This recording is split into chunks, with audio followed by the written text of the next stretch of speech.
In 19th century Tennessee, the Bell family lived a quiet farm life. But their lives would soon be turned upside down by a force most sinister.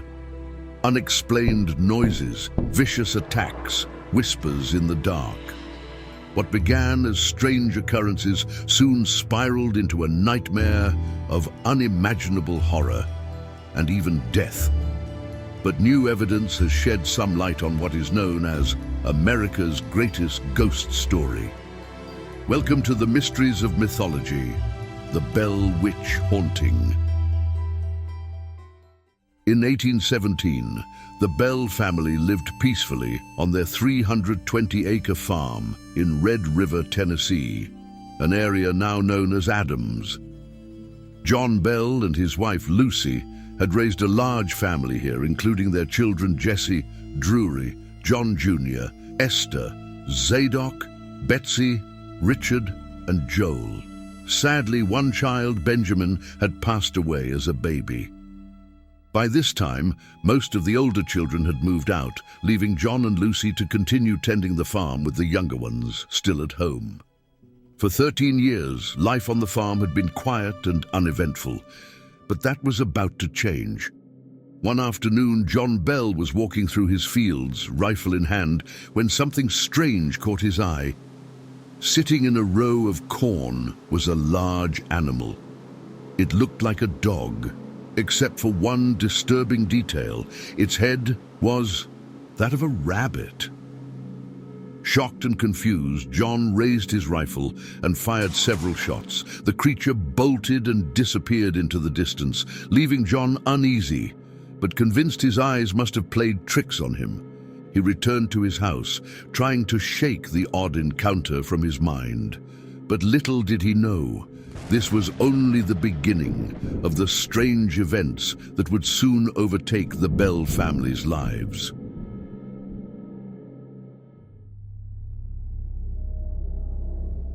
That same night, the Bell family began hearing strange noises all around their house. Sometimes it sounded like scratching, other times like someone was beating on the walls outside.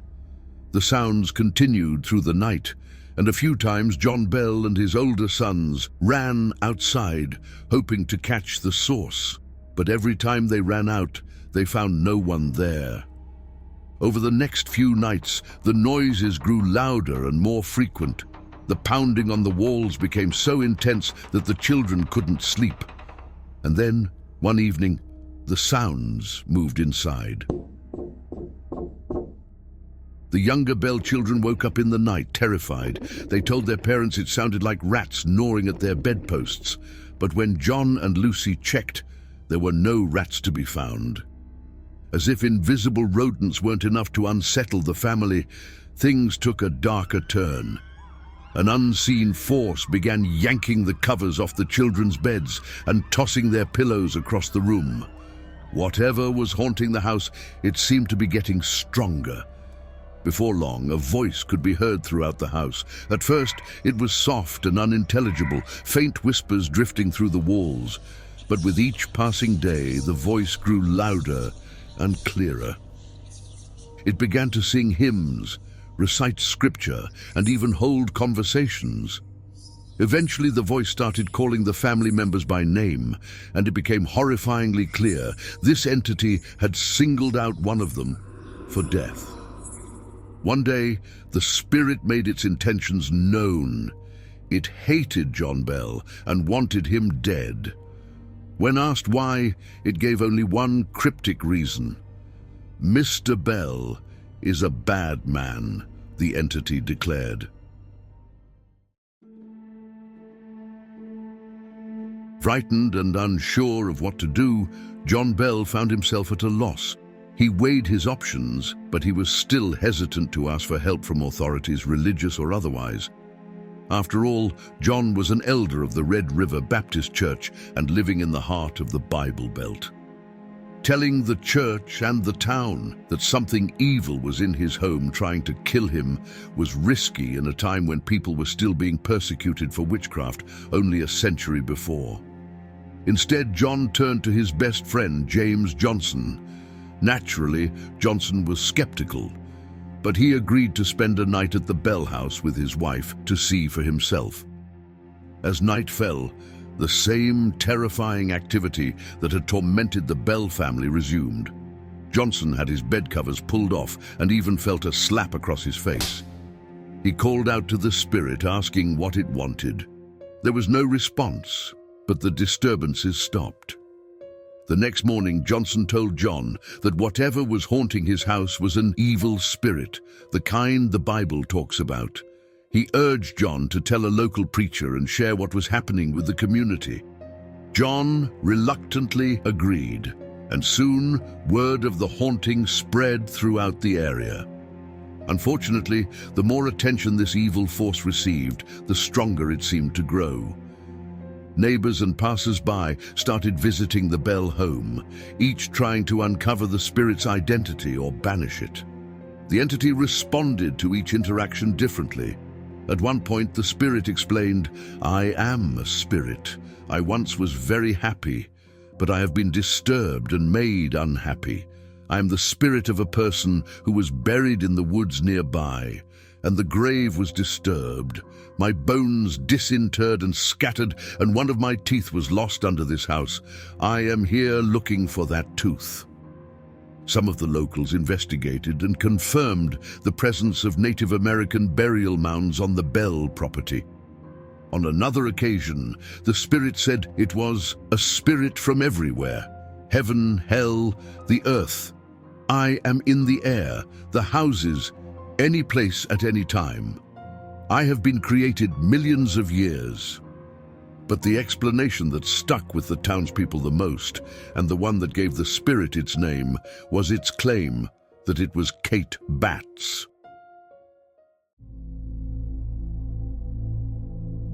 Kate Batts was a neighbor of John Bell, already viewed with suspicion by the town for her so-called strange behavior. Of course, this was the 1820s, so being considered strange might have meant doing things like reading or expressing opinions. At some point in the past, a business deal between Kate's brother-in-law, Benjamin, and John Bell had gone sour, a dispute over the sale of a slave. So, as you can imagine, no one involved in this story came out looking particularly noble. Over the years, people in town began twisting the facts, saying the dispute had actually been between Kate and John Bell. Kate, however, vehemently denied any involvement with witchcraft or with the malevolent spirit terrorizing the Bell family. Fortunately for her, the town had grown just progressive enough not to execute her over accusations of being a witch. Still, many locals persisted in calling the spirit Kate. Despite her denials, the name stuck, and so history remembers it as the Bell Witch Haunting. But this entity didn't just stop at tormenting John Bell. It had another target in mind: Betsy Bell, the youngest daughter. The ghost seemed to focus much of its aggression on her, constantly scratching, slapping, and hitting her.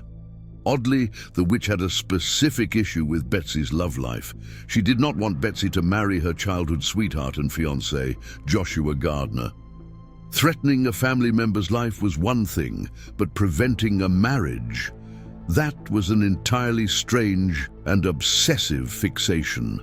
The constant threats and violent encounters eventually drove Betsy to the edge. Unable to bear the torment any longer, she met with Joshua outside the house and tearfully told him they couldn't marry. She had witnessed the rage and power of the spirit firsthand and couldn't risk her own safety or her family's any further.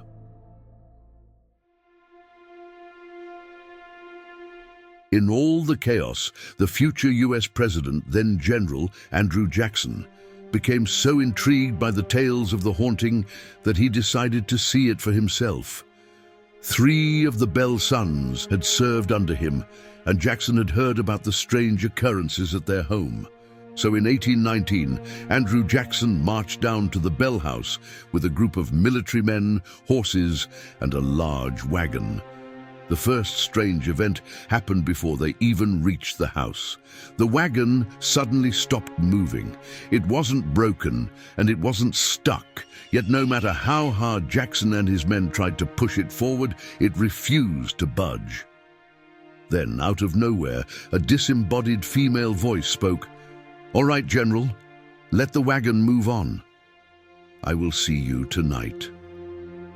After hearing the voice, the wagon started moving again, and Jackson and his men continued to the Bell house. They set up tents in the yard, planning to sleep there overnight. Although the men were a little puzzled by what had happened, they weren't too shaken yet. In fact, one of them, boasting loudly, claimed to be a witch tamer. He pulled out a pistol loaded with a silver bullet and declared that the witch wouldn't dare bother him. But anyone familiar with ghost stories knows what happened next.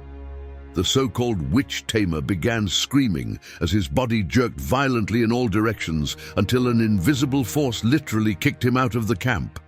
Terrified, the rest of Jackson's men begged to leave, and by early the next morning they were spotted hurrying back to Springfield. But it seemed that terrifying a future president wasn't enough for the Bell Witch. She still had one more horrific act left to carry out. As John Bell neared his 70s, he began to suffer from strange and erratic symptoms: uncontrolled body movements, facial twitching, and difficulty swallowing. Today we might recognize these as signs of seizures, but at the time they puzzled everyone.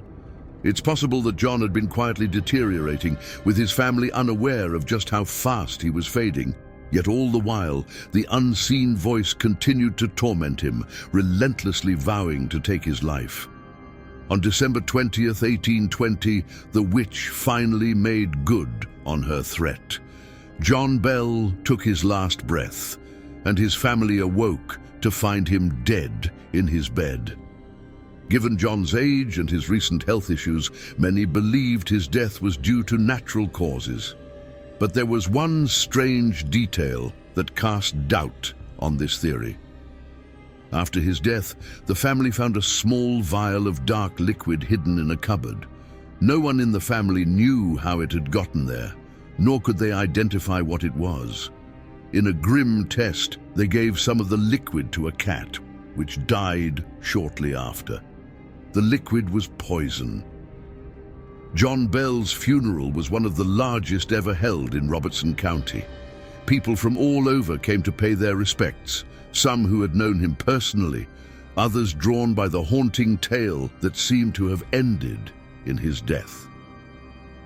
3 priests delivered eulogies, and the attendees stood in solemn silence. But as the mourners began to leave, the silence was broken by the witch herself. Her voice echoed with laughter and singing, triumphant in having finally claimed John Bell's life. After John's death, the witch vanished, but not before warning the family that she would return in 7 years. Sure enough, 7 years later, the remaining Bell children reported that the witch had come back. The knocking sounds and shaking had resumed. This time, however, the witch seemed less malicious. She spent long hours in conversation with John Bell Jr., made some noise around the house, and then disappeared again, telling the family she would return in 1935. Why her timing was so erratic, no one knows. Some say she never came back, but others, descendants of the Bell family, claim that the witch never really left. According to them, she continues to haunt the Bell family and the property to this day, causing disturbances and wreaking havoc.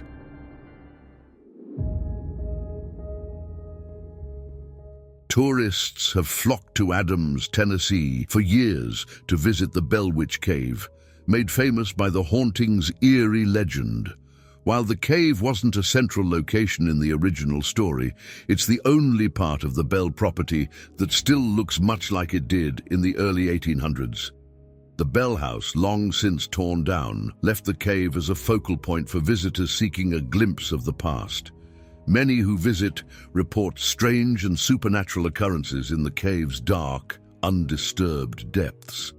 However, many historians have cast doubt on much of the Bell Witch lore. They argue that several details, like Andrew Jackson's supposed visit, are unverified and likely fabricated. Many of the myths surrounding the Bell Witch come from a book titled Authenticated History of the Bell Witch, published in 1894 by Martin Van Buren Ingram. Ingram's book was written a full 73 years after the events had supposedly taken place, meaning he wasn't even born at the time of the haunting. His work was said to be based on Richard Bell's diary. However, Richard, who'd been just a boy during the haunting, didn't record any of the events until 30 years later. Historians point out that Jackson's whereabouts between 1814 and 1820 were well documented, and no records exist of him visiting Robertson County. Furthermore, no court records or documents exist regarding John Bell's death, whether by natural causes or poisoning. As a result, many historians are highly skeptical that the Bell Witch haunting ever happened at all. Still, the story has spread across the United States, passed down through generations of Southerners since the early 19th century. Many people, especially locals, continue to believe in the legend, with some even claiming that the Bell Witch never really left and may still haunt the area today. Over the years, many theories have surfaced to explain the Bell Witch haunting. One of the most prominent suggests that Betsy Bell's schoolteacher, Richard Powell, may have orchestrated the strange events. Powell was reportedly in love with Betsy and was displeased by her engagement to Joshua Gardner. Some speculate that his knowledge of ventriloquism and the occult allowed him to stage the supernatural activity to break up the engagement. His efforts paid off, as Powell later married Betsy. Another theory suggests that John Bell may have been slowly poisoned by someone in his household, possibly one of the people enslaved on his farm or someone from the local community who held a grudge. Modern researchers have noted that his symptoms, such as facial twitching and difficulty swallowing, align with the effects of long-term arsenic poisoning. The mysterious vial found after his death, which produced a blue flame when thrown into the fire, also supports this theory. What do you think of the Bell Witch haunting? Was it real, or was it all in the Bell family's minds? Let us know in the comments. And since you, hopefully, don't have a witch to deal with, spend some time watching one of our other videos right here.